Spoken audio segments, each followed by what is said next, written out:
আশ্চর্য হলো এই, একটা মানুষ জান্নাত পাবে এই দুনিয়ার মতো 4টা জান্নাত পাবে। অমিন দুনিহিমা জান্নাতান, আল্লাহ আবার বলছেন 2টা জান্নাত আগে দিবেন, তারপর আবার বলছেন এই 2টা ছাড়া আরো 2টা দেওয়া হবে। আল্লাহু আকবার। কত ফলমূল, কত নারী থাকবে, কত আনন্দ, এর পরেও কি আপনি সন্তুষ্ট হবেন না? স্বাভাবিক এটা। এরপরে আল্লাহ নবী বলছে ফাইয়াকশাফু হিজাবাহু, আল্লাহ রাব্বুল আলামিন তার মধ্যে থেকে আর এই জান্নাতি বান্দার মধ্যে থেকে পর্দাটা খুলে দিবেন। আল্লাহু আকবার। এই যে হলো দিদার, আল্লাহ বলছে ফাআহাব্বু ইলাইহিম মা উতু, তাদেরকে যা দেওয়া হয়েছে, জান্নাতে যত নিয়ামত দেওয়া হয়েছে, তাদের কাছে সর্বশ্রেষ্ঠ নিয়ামত হলো আল্লাহর দিদার। এটা তাদের কাছে সবচেয়ে উত্তম। আর আল্লাহ বলছেন সূরা মায়েদা সূরা তাওবা 72 নম্বর আয়াত, আল্লাহ বলছেন যে ওয়ারিদওয়ানুল্লাহি আকবার, আল্লাহর দিদার লাভ করাটা হলো বান্দার জন্য সবচেয়ে বড় নিয়ামত। আল্লাহ তুমি কবুল করো, আমিন। তবে 2টা শর্ত পূরণ করা লাগবে, একটা বলে ফেলেছি, আর একটা হলো আমলে সলেহ। আমলে সলেহ কোনটা এটা আপনাকে খুঁজে বের করতে হবে। আমলটা যেন বেদাতি আমল না হয়।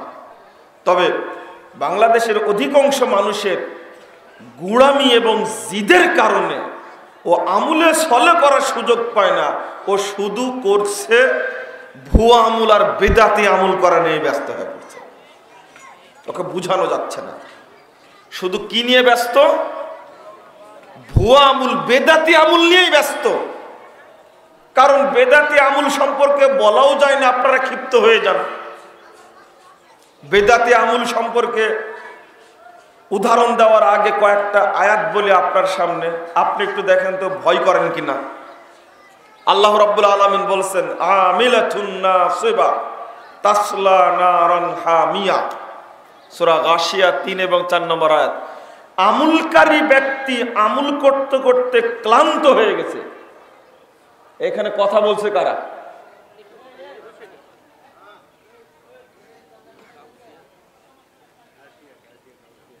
আমলকারী ব্যক্তি আমল করতে করতে ক্লান্ত হয়ে গেছে। ক্লান্ত কেন হবে না? 1 বছর যাবত করছে, 90 বছর যাবত আমল করছে। তাসলা নারান হামিয়া, এই ব্যক্তি নিক্ষিপ্ত হবে প্রজ্বলিত জাহান্নামে। নাউজুবিল্লাহ। এ কেমন কথা হলো? আমল করতে করতে ক্লান্ত হয়ে গেছে, ও তো জান্নাতে যাবে, কিন্তু আল্লাহ কি বলছেন? জাহান্নামে যাবে, জাহান্নামে নিক্ষিপ্ত হবে। আর একটা আয়াত সূরা ফুরকান 23 নম্বর আয়াত, আল্লাহ বলছেন ওয়া কদিমনা মা আমিলু মিন আমালিন ফাজআলনাহু হাবাআন মানসুরা, তারা যে আমল করেছে আমি আল্লাহ আমলগুলো দেখার জন্য অগ্রগামী হব, আমি দেখতে যাব। কে বলছেন? আল্লাহ বলছেন ফাজআলনাহু হাবাআন মানসুরা, সমস্ত আমলকে আমি ধুলোয় ধূসরিত করে দেব, নষ্ট করে দেব, একটাও রাখবো না। আল্লাহ বান্দার প্রতি কত দয়ালু, আর সেই আল্লাহ কিয়ামতের মাঠে আপনার আমল নষ্ট করে দেবে। এ কি চিন্তা করা যায়? ভাবা যায়? এটা বললেন কি করে? আল্লাহ কিয়ামতের মাঠে আপনার আমল নষ্ট করবেন কেন? অথচ আল্লাহ কত দয়ালু, দেখেন আল্লাহ কত দয়ালু। আপনার অনেক ভুল হয়, অনেক আপনি পাপ করেছেন, পাপ করতে করতে করতে এতই পাপ করেছেন, আল্লাহ এত দয়ালু, জীবনে একটিও নেকির কাজ করেননি। একটা হাদিস শুনেছেন না? একটাও নেকির কাজ করেনি, একটিও না। আল্লাহ নবী বলছেন লাম ইয়ামাল হাসানাতান কত্তু, এই ব্যক্তি জীবনে একটি নেকিও করেনি। মরার সময় বলছে তোমার বাপ মারা গেলে তোমার বাপকে আগুনে পুড়িয়ে দিয়ে ছাইগুলো 1 ভাগ মাটি ফেলে দিবে, 1 ভাগ সাগরে দিবে, কারণ যদি তোমার বাপকে ধরতে পারে আল্লাহ এত শাস্তি দিবেন, আর এত শাস্তি পৃথিবীর অন্য কাউকে দিবে না। ঈমানটা ফিরে পেয়েছে তবে পরে, তাই না? ঈমানটা ফিরে পেয়েছে তবে পরে। এই দেখেন তওবা করে নিল লোকটা, তো তাই করলো। আল্লাহ নবী আগে বলেছেন সাল্লাল্লাহু আলাইহি ওয়াসাল্লাম লাম ইয়ামাল হাসানাতান কত, এই ব্যক্তি একটিও নেকি করেনি, একটিও না। আল্লাহ রাব্বুল আলামিন ছাইগুলোকে আবার জড়ো করালেন, করার পরে এখন তৈরি করে জিজ্ঞেস করছেন লিমা ফাআলতা হাযা, এই তুমি এটা কেন করেছো বলো তো দেখি। তখন লোকটা উত্তর দিচ্ছে মিন খাশিয়াতিক ইয়া রাব্বি ওয়া আনতা আলাম, আল্লাহ এটা করেছি তো একমাত্র তোমারই ভয়ে, আর কেন করেছি একমাত্র তুমিই ভালো জানো। ফাগফারাল্লাহু লাহু, আল্লাহ তার সব পাপ ক্ষমা করে দিলেন। আল্লাহ এইরকম দয়ালু। আর আপনার আমল নষ্ট করে দিবে মানে? আপনার বয়স এখন 80 বছর হয়ে গেছে।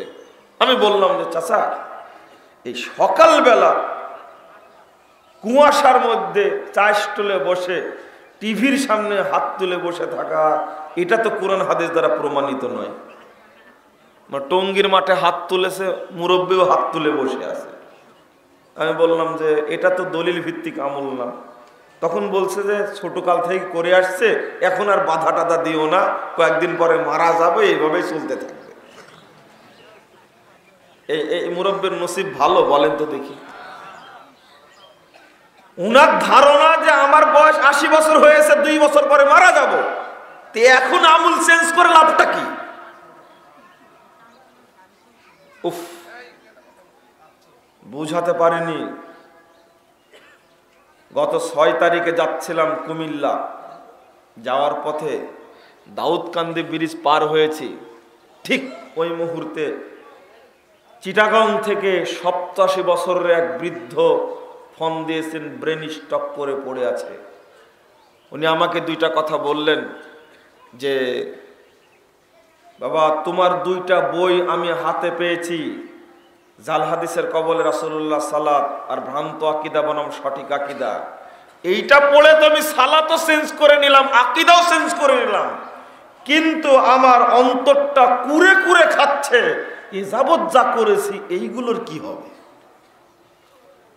আমি বললাম চাচা চিন্তা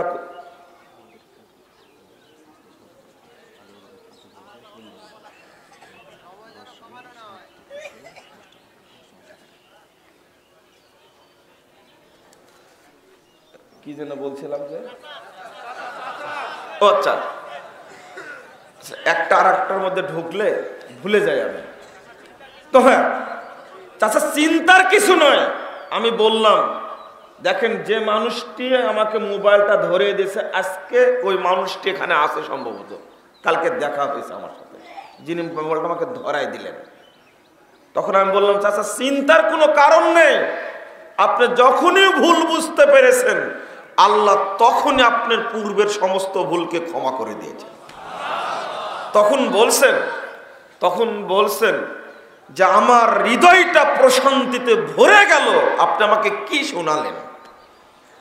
আমি বললাম চাচা, আর একটি সুসংবাদ আপনার জন্য, শুধু আল্লাহ ক্ষমাই করেনি, যত ভুল করেছেন পূর্বের সমস্ত ভুলকে আল্লাহ নেকিতে পরিবর্তন করে দিয়েছেন। তখন বলেছে আল্লাহু আকবার, আমার আল্লাহ এত দয়ালু, আমার আল্লাহ এত দয়ালু, আমার আল্লাহ এত দয়ালু। কাঁদতে কাঁদতে আর কথা হয়নি আমার সাথে, ফোন কেটে গেছে। শুধু কান্নার শব্দ শুনতে পেয়েছি। এই মুরব্বী আর আপনার মধ্যে তুলনা করতে গেলেই কষ্ট হয়। 87 বছর বয়সে ব্রেন স্ট্রোক করে পড়ে আছে, তার যে অবস্থা। লন্ডনের একজন মহিলা, বয়স 92 বছর, কথা বলতেই পারে না, কত কোটি টাকা মাজারে দিছে তার হিসাব নিকাশ নাই। 90 বছর বয়সে মাত্র 2 বছরের মধ্যে আল্লাহ তাকে আকীদা পরিবর্তন করার সুযোগ দান করেছে। আলহামদুলিল্লাহ। কথা বলে, কথা বোঝা যায় না, সিলেটের ভাষায় কথা বলে। আশ্চর্য, আপনার এত গোলামি কেন? মুরব্বী বয়স হয়েছে তাই তার শ্রদ্ধার পাত্র হয়েছে। আসলে মুরব্বী তো মূর্খ। মুরব্বীরই যদি এত দাপট আর গোলামি হয়, তাহলে একজন দেওবন্দি আলেম, একজন হাটহাজারি আলেম, একজন কাসেমি, তার অহংকারটা কত বেশি হবে বলেন তো দেখি। একজন ডক্টর, একজন প্রফেসরের, একজন মাদানির, একজন দিল্লি পাস রহমানি আলেমের কত বড় অহংকার হতে পারে। ওর চলাফেরা দেখলে মনে হচ্ছে অহংকার টস টস করে পড়ছে, একবার শুয়ে শুয়ে পড়ছে, কথা বলারই সুযোগ নাই। আসসালামু আলাইকুম। নিয়মিত ইসলামিক বক্তব্য পেতে সাবস্ক্রাইব করুন আমাদের ট্রু টক টিভির চ্যানেলে, আর ভিডিওগুলো ফেসবুক বা যে কোনো জায়গায় শেয়ার করে পৌঁছিয়ে দিন ইসলামের শাশ্বত বাণী।